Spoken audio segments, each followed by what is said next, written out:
right off the top, I mean, I'm already in love with this interview because look at how prepared these two are.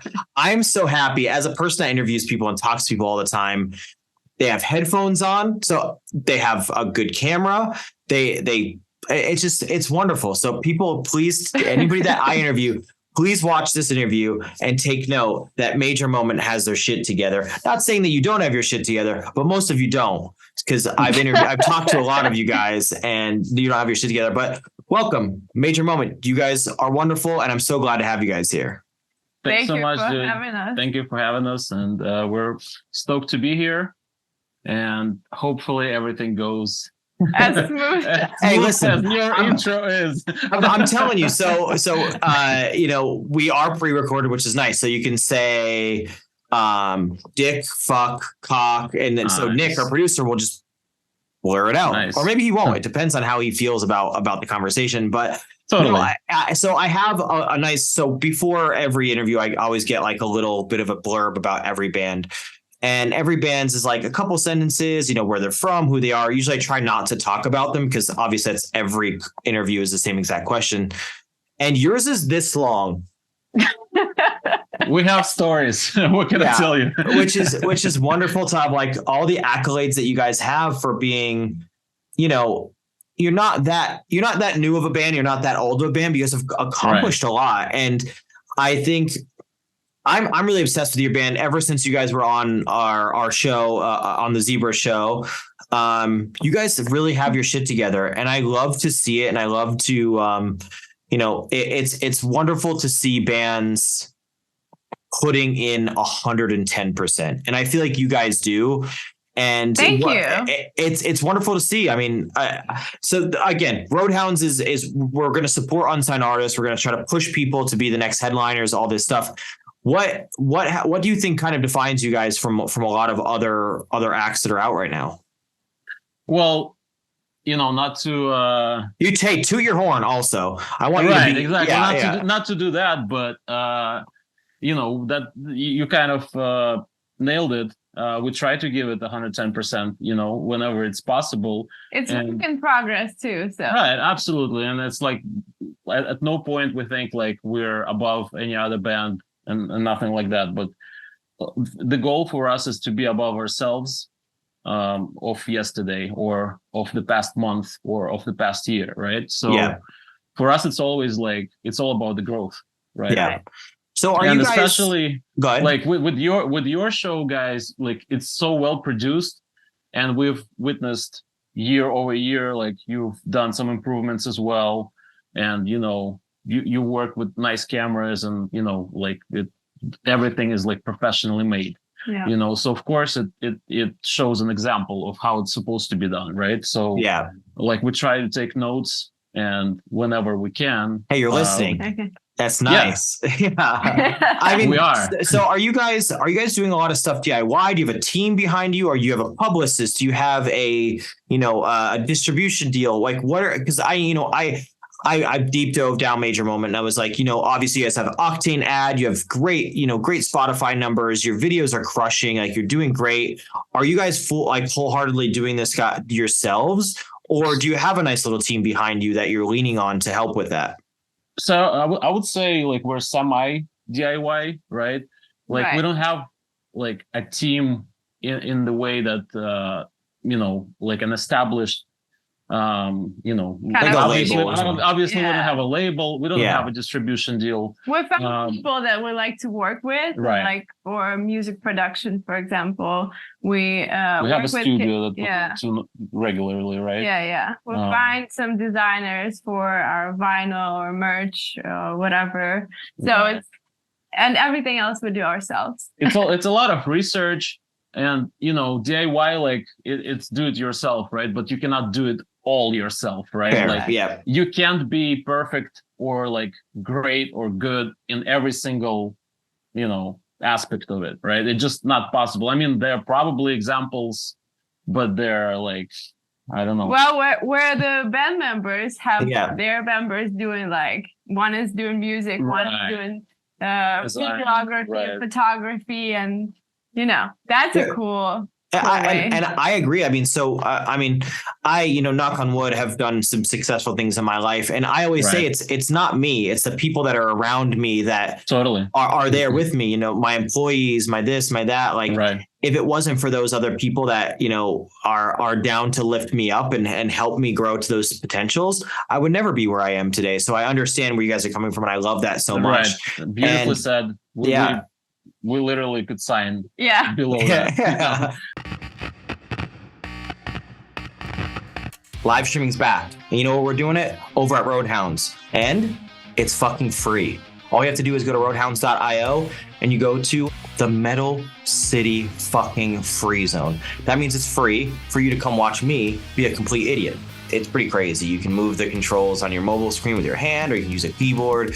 Just don't forget to take screenshots of your avatar because I want to see it. You can discover free media inside Rock City. All you have to do is look for some terminals and click on some shit. Now you can learn about all your new favorite bands and all your next new headliners. If you want to join our community of headbangers, all you have to do is subscribe. So you can get even more content by just subscribing at Roadhounds. So we're going to give you a free Metal City free zone. And then if you want extra super cool, awesome content, you just subscribe.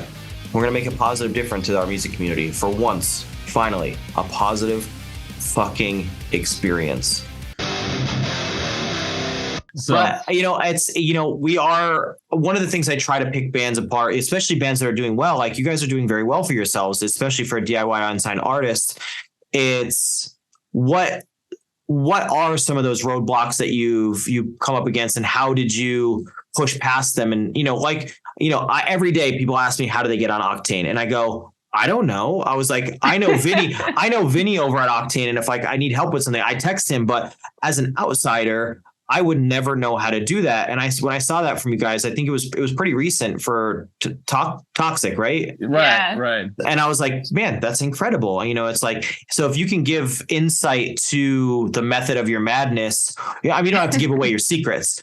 But I wish I had them. I wish we had any. Right. But I'm afraid to tell you that all our secrets are basically, in one way or another lead to a lot of failures, a lot of trials, and a lot of hard work. Right. And some luck sometimes as well. So I would say partially luck led us to being on Octane, because we went to we played Louder Than Life, as you know, right? We met there with you and chatted, and thank you Roadhounds for providing a beautiful stage where we played. Yes. But we also went not just to play ourselves, but also to see other acts, of course, and see our other emerging bands, right? And see how they do their stuff, right? Like, like I said before, we're taking notes, right? So, it's all cool for us, like to see other bands and like learn from them, right? So one of those bands was Sleep Theory, which was having a pretty massive success as a great band. Right, absolutely. Also as first independent band, unsigned band, and now they're signed, right? But they got on Octane and they got on their accelerator program and like with Pandora and all of that, right, before they got signed. So we wanted to, support the guys, see the show. We went backstage as well, right, to meet the guys. And Vincent was just there with Jose. And, Good. Like we just said hi and like chatted for a few moments about the show that the guys had, and like they had a little bit of technical difficulties there before the show, so we kind of said like, yeah, like we know how it feels. We've used that time, right? So we used that time to chat, and like, obviously, it's a stressful situation when things don't go according to the plan, right? So hopefully, we were able to kind of shorten the time of this stress. I think you put it exactly how I always explain it to everybody. Is it's the conversation. That's all anything ever takes. Is if you just ask, and obviously there's a line. Obviously there's a gray area when you have conversations with Jose and Vinny and stuff like that. what do you say that's not pushing too far? But like, Exactly. it's Right. I think Right. it's Yeah.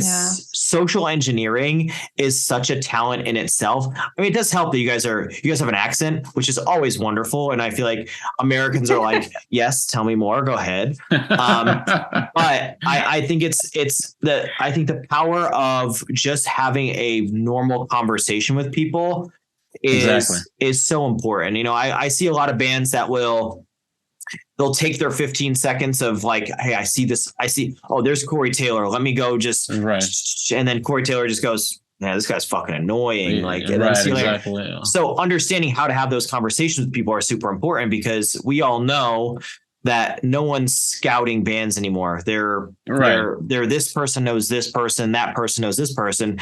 So I love that happened for you guys that way. And I love that I was able to be a part of that, which was, putting you guys on that stage, which makes me so happy. Thank you so much. And I totally agree. And soft skills are very important. And I wish more bands understood it. And it's not like it's like you don't want to come off salesy, and you just want to be a nice person. Like my personal motto is like that I live by is give more than you take. I agree. We've had other people reach out to Octane, and we've had radio promoters pitch our songs, but we got nowhere with that. Yeah. So while meeting them, we weren't even like expecting anything to come out of it. We're just like being presented normal ourselves people. And we talked about life and who's going where. It was a very nice, like, human conversation. Right. So. Yeah. I think that goes such a far way. And I think, and then what on top of that is your music really speaks for itself. Like, I was listening to your music downstairs just to, get in the mood of like, talking to you guys. And I was going through discography and they're all bangers, like all great. Aww. And I was like, you son of a bitches. I was like, how are you doing it? No, they're so creative, and the videos you put out and the things that you guys are doing is just, it's top tier. And to see that from a band that is, again, I wanted to know your secrets. I love the DIY, the conversation. You guys are doing it right. There's no, I couldn't say, I mean, you guys look great. You guys look professional. You sound great. You're putting in the hard work, winning these contests, which some people see those contests and they think, oh, that's cheesy. We don't want to fuck with it. But look at that. Yep. Look what that has done. And I think, and then having those conversations, and I always tell people we're not the end all be all. We want, here, this totally. Is all we, like, here's a spot on Louder Than Life. What are you going to do with it? And you guys are that case point of exactly doing the right thing and taking that opportunity and making it a beautiful thing. And I love that. Well, like, people might say that it's cheesy, right? But it's an opportunity. And like, what's not cheesy? Like, if you imagine that you will just make a perfect piece of art or perfect song, and it just it's just gonna blow up out of nowhere, without you putting any extra work, right? Without doing any legwork. Like, it's I have news for you. Like, it happens. It rarely happens. So none of that stuff that looks good or sounds good, none of that come easy, and it's definitely not for everyone as well. So like, if you want to do music, you have to really, really, really want it. Right. I think we're glorified carnies. Do you guys know what a carny is? A carny? A carny is like a traveling circus. Yeah. Yeah. Okay. So that's basically like, that's what musicians are. It's like, basically, we're just glorified carnival workers, because we travel a ton. We're dirty and disgusting, and we'll do anything to make a couple bucks. And we like to perform and entertain people. So it's like, it's the same thing, like we all belong in the carnival. And I think it's a wonderful world to live in, and people, glorify, and they think it's wonderful, but it's very difficult sometimes. Yeah. Go to roadhounds.io and come hang out with me in the metaverse, while we watch live shows, we go through stores, maybe we'll give away some guitars, some drums, maybe some free root beer. Doesn't matter. Whatever you want, we're going to give it away. Go to roadhounds.io and subscribe now. Come hang out with me. Have you guys done a bunch of touring, or have you guys mostly like we haven't done any touring yet, but we're exploring some opportunities right now. Partially it's because it's just another thing that we need to pay attention to, right? It's another thing that we need to work on. And, for us, it was an important thing to just try to establish the fan base first. We don't want to just go on tour for the sake of going on tour. Like if we wanted to perform, we want to perform in front of our people, in front of our fans, right?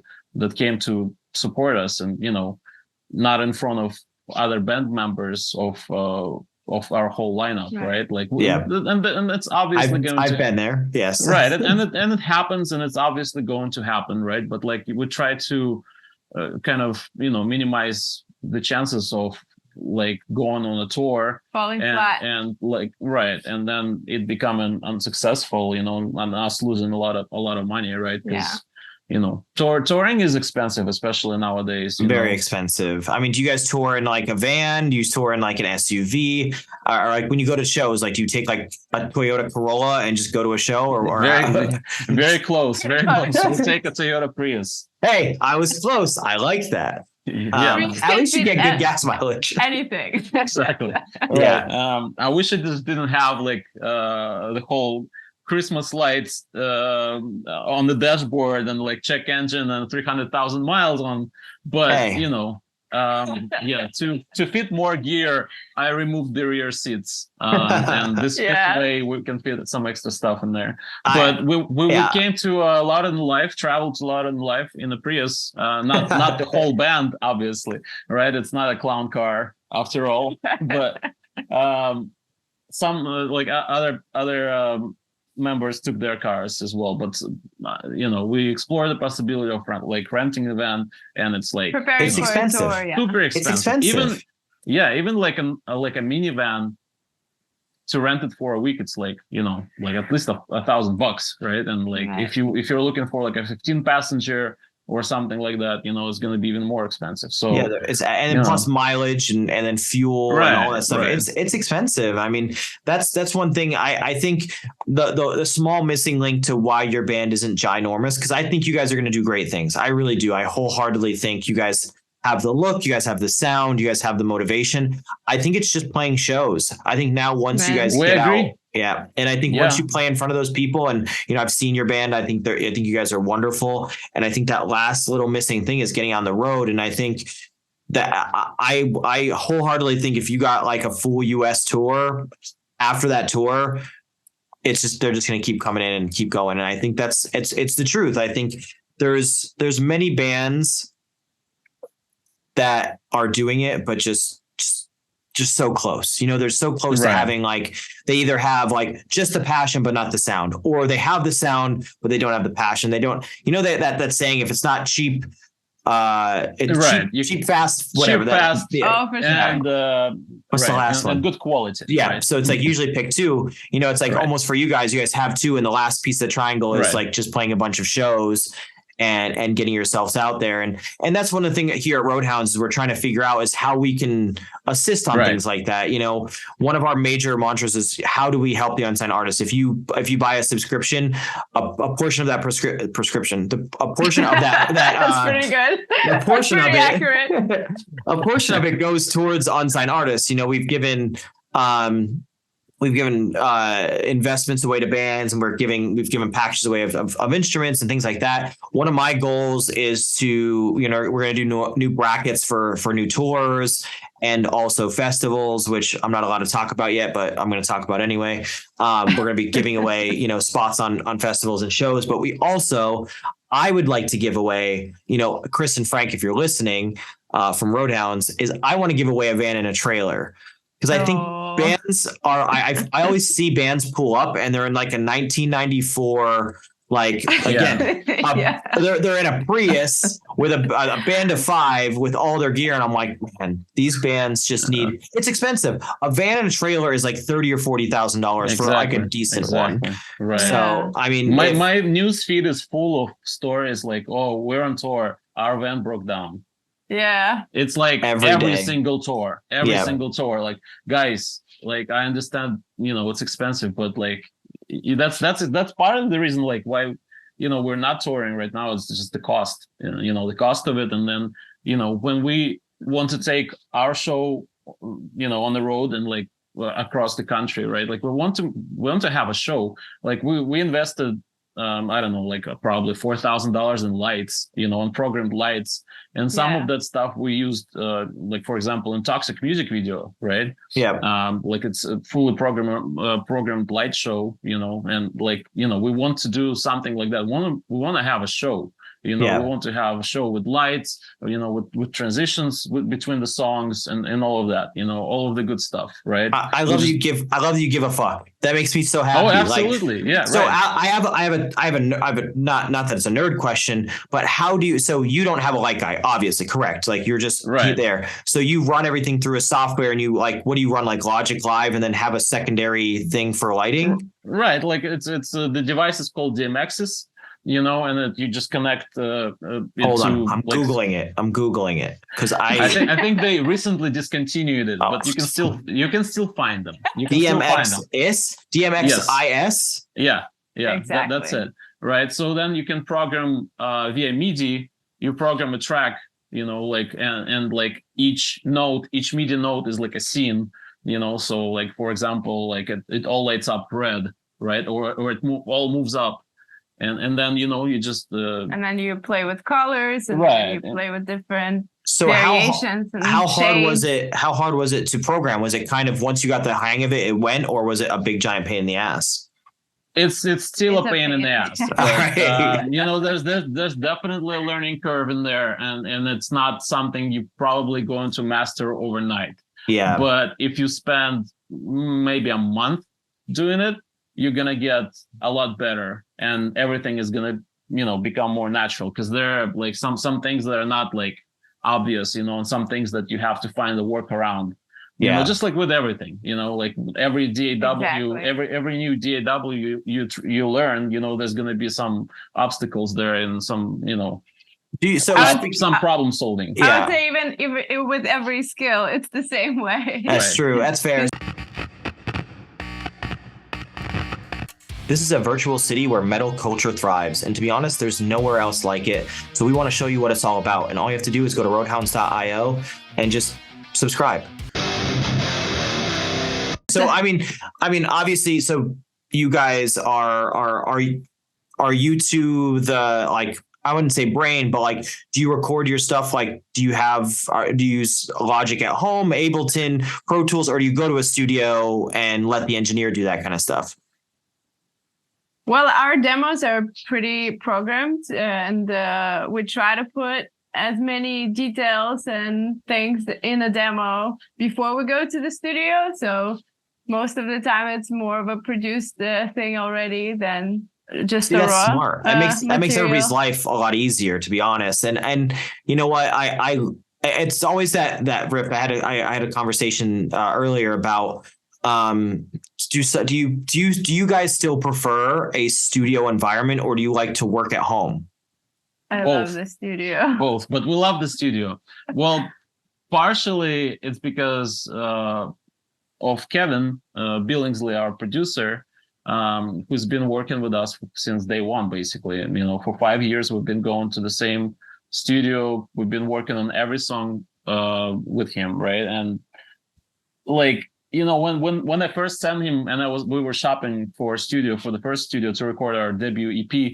And I was looking around, and I went to one studio and to the second studio, and everything was fine. Like all studios are great, but like I saw something.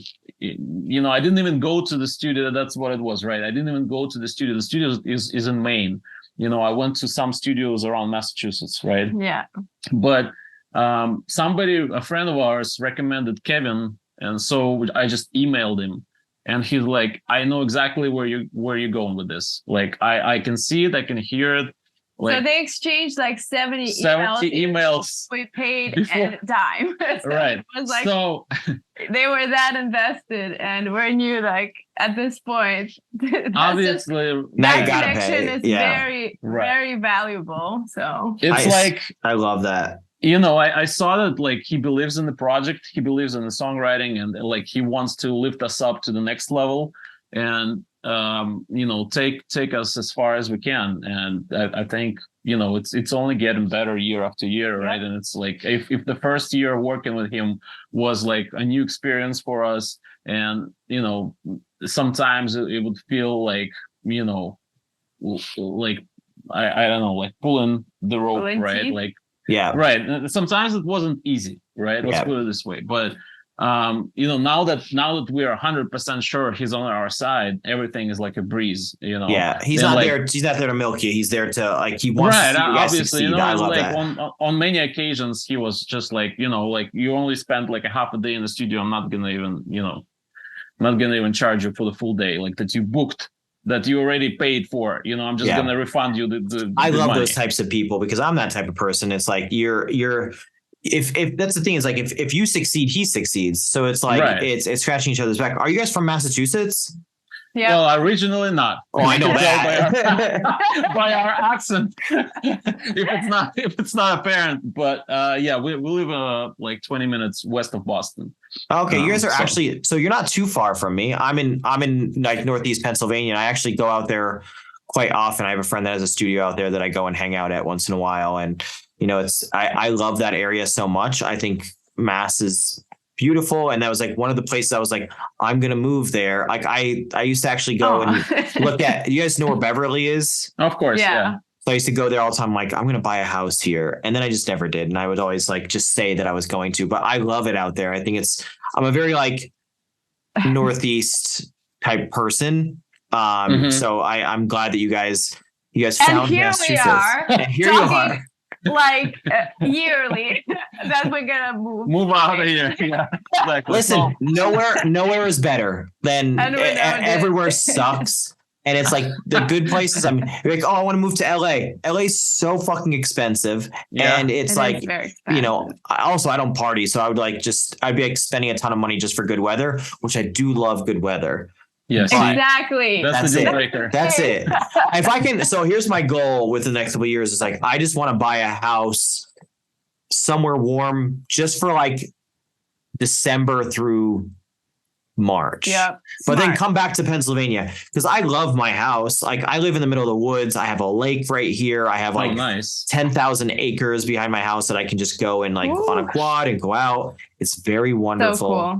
I love the woods. And like, I'm not a very big city person, but I love like my house is 150 years old. So it's like, you can't get that in LA, it's like, it's so like, it's amazing. LA is a different vibe. And I don't know if we even wanted to go to LA, with crazy lives. This is probably the best thing. Hey, if you're going to tour, place to live in. Yeah. If you're going to tour, just find the cheapest place to live. That's it.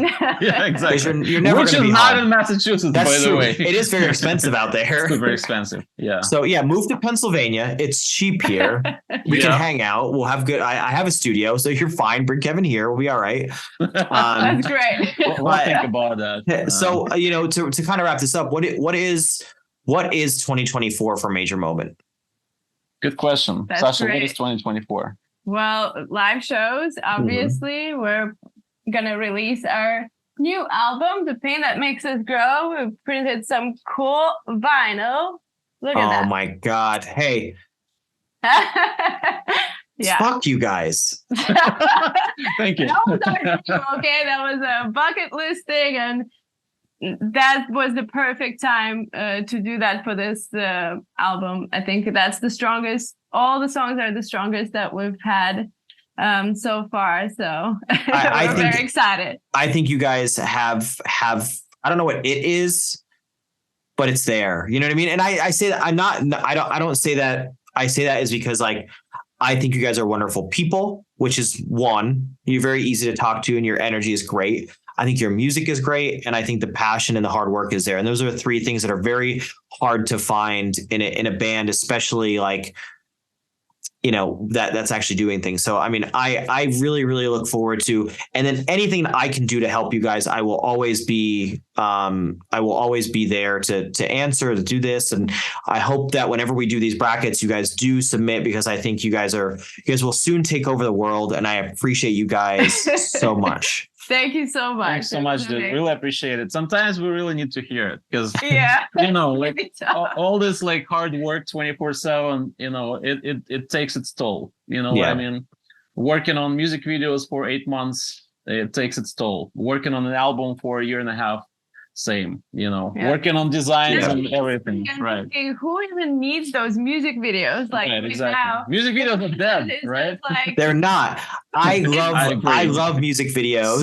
Same. So much. See? So keep doing what you're doing. You're doing everything right. And I'm gonna pick your brain. I'm gonna probably pick your guys' brain some more over the next few months of I think you guys are doing great things, and keep doing exactly what you're doing. Feel free to reach out to us anytime. We're happy to chat, And then when I'm in Massachusetts, I'm gonna come bother you guys. Please Let's do. go. Yeah. Please do.